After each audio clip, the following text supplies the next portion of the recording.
How to add icons to your website on Squarespace. Hello guys and welcome to this new tutorial. In today's video I'm going to show you how simple and easy it is to add icons to your Squarespace website. So we are going to head over to squarespace.com, sign in for an account, and we are going to visit the account dashboard.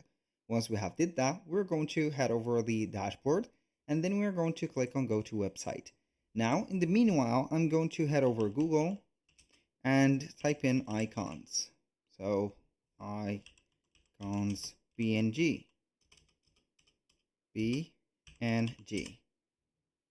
So we're going to have some of the, as you can see here, the free icons. We can go ahead and download some free icons from here. So I'm going to be back right away to the free icons only. And from here on the Squarespace website, I'm going to load up, or let the free icons load up.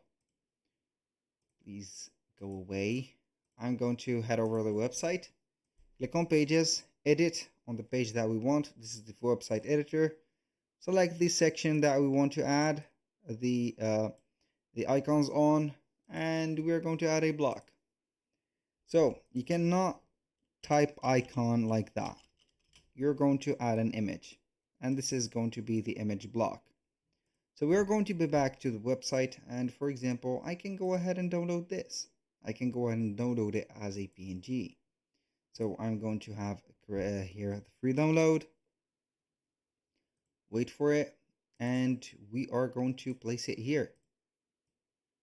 Place it right away here. So this is the icon. As you can see, normally it is going to be a background free. This is the icon, just like that. Look how small we can make it and how big it is going to be. So like that, we have made our icon. So that was pretty much it for today's video. Thank you guys for watching. I hope that you have enjoyed the content, and I hope to see you soon on the next one.